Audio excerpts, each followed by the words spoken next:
Сәлеметсіздер ме оқушылар? Бүгін біз 3-ші сыныптың 3-ші сабағын орындайтын боламыз. Бізде тақырып үш таңбалы сандарды ауызша қосу және азайту. Бірінші тапсырма ондықтар разрядында нөлі бар. Үш таңбалы сандарды ғана теріп жаз. Сонда сен Қазақстанның шөл даласына қандай жануарлардың тіршілік етуге бейімделгенін білесің.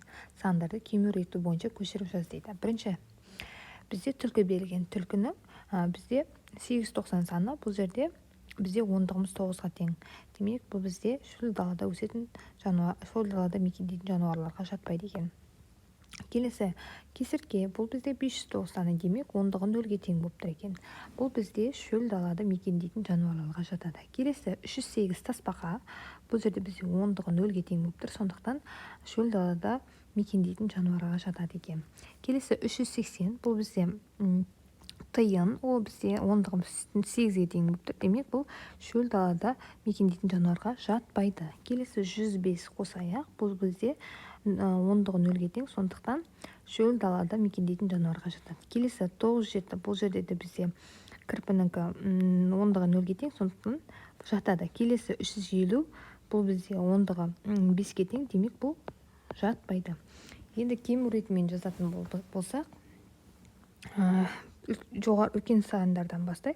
Ол бізде 907, 509, 308 және 105 сандары. Келесі екінші тапсырма толық жүздік, толық ондық және бірліктер жазылған қима қағаздар дайындаңдар. Берілген қима қағаздарды пайдаланып сандар құрастырыңдар. Алдыңғы және келесі сандарды атаңдар. Алдыңғы сан нешеге екен, келесі сан нешеге артық. Бұл жерде бізде 532 саны, яғни бұл бізде 2 бірліктер разрядына жатады, 3 ондықтар, 5 жүздіктер, 532 саны. Енді бұл жерде біз 532-ның алдыңғы қатарында 531 саны, 532-ден кейін 533 саны берілген. Келесі 124 саны, бұл жерде бізде 4 бірліктер, 2 ондықтар, жүздіктерге жатып тұр. Енді бұл жерде бірліктердің астына, ондықтардың астына түсіп тұру керек. Енді бұның 124-тің алдыңғы қатарында 123 саны, ал одан кейін 124-тен кейін 125 саны жүретін. Келесі 506-да дәл солай, алдыңғы қатарында 505 саны, 506-дан кейін 507 саны жүреді екен. Үшінші тапсырма есептеу тәсілін түсіндір дейді. Бұл жерде бізде берілгені 636 қосылған 121. Бірінші бізде бірліктермен бірліктер қосылады. Одан кейін ондықтар мен ондықтар, содан кейін барып жүздіктер мен жүздіктер қосылады. Енді бұл жерде бізде 600-ді жақша ішіне 600 қосылған 100 деп аламыз. Жүздіктерді 600-ге 100 қосақ 700 санымыз шығып тұр. Келесі ондықтарды қосайық, 30 қосылған 20, ол бізде 50 шығады. Келесі бірліктерді қосақ, алтын бірге қосақ 7. Енді барлығын бір-біріне қосақ, яғни 757 саным шығады. Бірліктерді бірліктерге қосады, ондықтарды ондықтарға қосады, жүздіктерді жүздіктерге қосып шығады екенбіз. Келесі бізде 757-ден аламыз 121 саны. Демек, бұл жерде бірліктер мен бірліктер, ондықтарды ондықтарды және жүздіктерден жүздіктерді азайтаймыз. Енді 700-ден жүздіктерді азайтатын болсақ, 700-ден 100 алсақ 600, ондықтар 50-ден 20-ны азайтсақ 30, бірліктер 7-ден 1-ді азайтсақ 6. Енді осыларды бір-біріне қосып шығамыз. Сонда бізде 636 санымыз шығады екен. Бірліктерді бірліктерден азайтады, ондықтарды ондықтардан азайтамыз, жүздіктерді жүздіктерден азайтады. Бұларды естен шығармайық. Келесі 4-ші тапсырма есептеуді түсіндіре отырып орында дейді. Бірінші бізде дәл бағана айтқандай бірліктер мен бірліктер қосылады, ондықтар мен ондықтар, жүздіктер мен жүздіктер. Енді жүздіктерді қосайық, 200 қосылған 100, 40 қосылған 20 ондықтар, 1 қосылған 4. Енді 200 300-ге қосақ 300, 40-ды 20-ға қосақ 60, 1-ді 4-ге қосақ 5, сонда 360 санымыз шығып тұр. Келесі 957-ден аламыз 120 санымызды. Бұл жерде жүздіктерді алайық, 900-ден 100-ді аламыз, ондықтар 50-ден 20-ны аламыз, бірліктер 7-ден 0-ді аламыз. Сонда 900-ден 100-ді алсақ бізде 800 саны, 50-ден 20-ны алсақ 30, 7-ден 0-ді алатын болсақ 7-нің өзі шығады. Демек, барлығы қосқанда бізде 837 санымыз шығады. Келесі 792-ден 371-мізді алайық.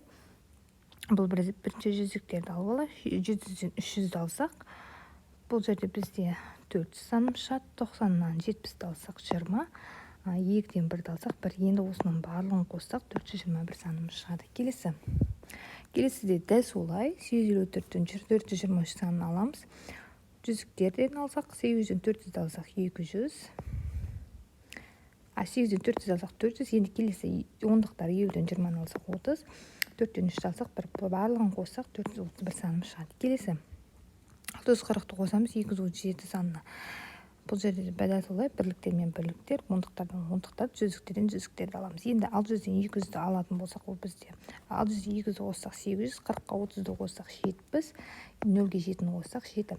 Енді барлығын қосқанда 877 саным шығады. Келесі 897 санынан 521 санын аламыз. Бұл жерде біз барлығын бөліп қойдық. Мұны бірінші бірліктер тұр, ондықтар, жүздіктер.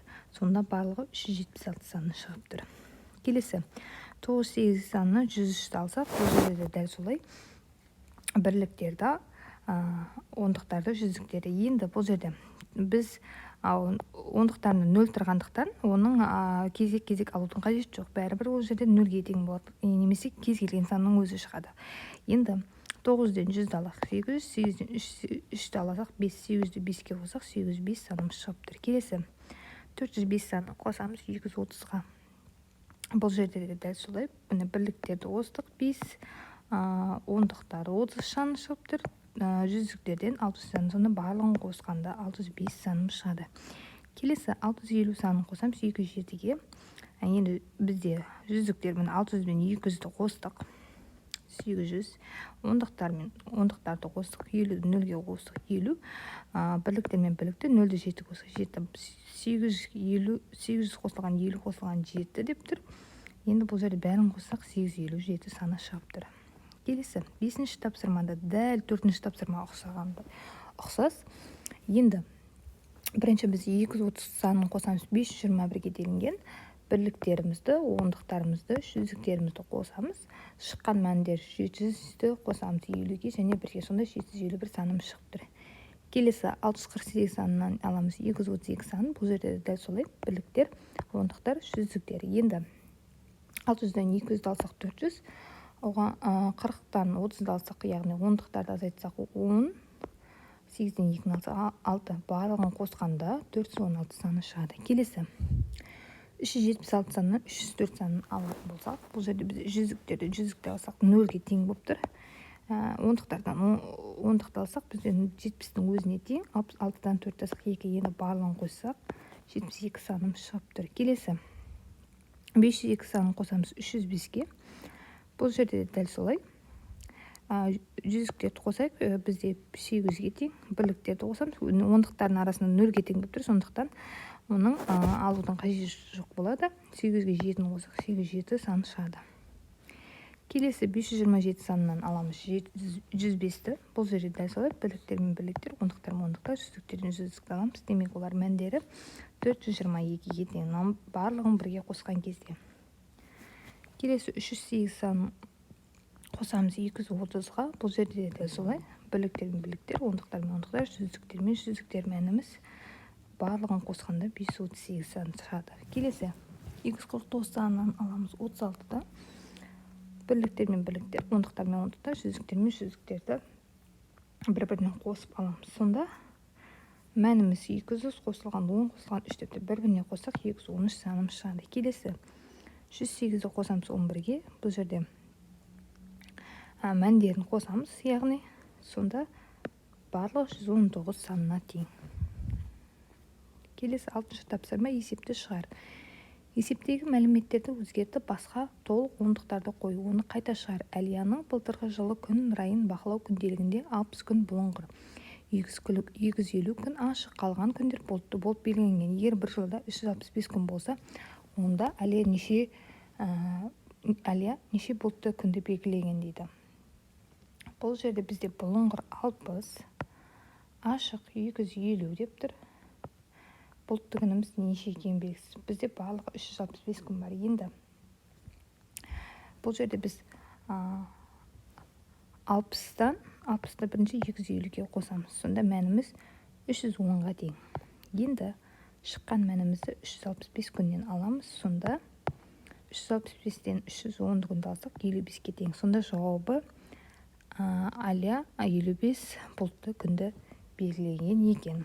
Енді бізде бұл жерде өзіміздің нұсқамызды құрастырып көрейік. Бұл жерде біз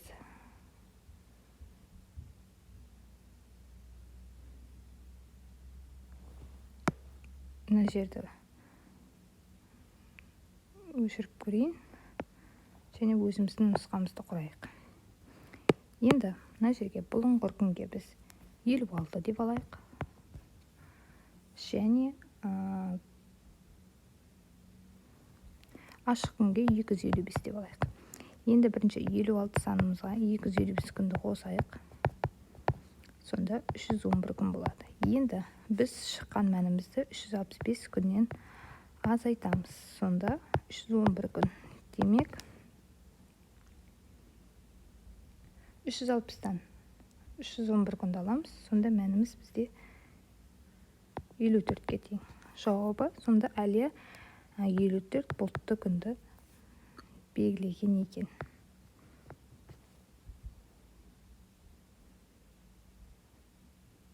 Келесі 7-ші тапсырма әріпті өрнектердің мәнін тап дейді. Бұл жерде белгіленген бізде D, яғни D бұл бізде мына әріптің орнына мына бір сандарды қойып шығамыз деген сөз. Демек, енді D-ның орнына 6-ны қоссақ 150, 6-ға 150 қоссақ мәніміз 156-ға тең. Келесі 7-ні қоямыз, 7-ні 150-ге қоссақ 157. Келесі 8-ді біз 150-ге қосамыз, сонда мәніміз 158-ге тең. Келесі 9-ды 150-ге қоссақ 159 мәнімізге тең. Келесі мына жерде дәл солай К-ның орнына мына сандардың барлығын қойып шығамыз деген сөз. Бірінші К-ның орнына 6-ны 4-ке көбейтсек 24, одан кейін 7-ні 4-ке көбейтсек 28, келесі 8-ді 4-ке көбейтсек 32, 9-ды қоямыз, 9-ды 4-ке көбейтсек 36 мәні шығады екен. Балалар, осымен біздің сабағымыз тамам. Мен каналым пайдалы болса, каналыма тіркеліп, лайк басып қоңырау тушағына басып қойып ұмытпаңыздар. Келесі сабақта кездескенше.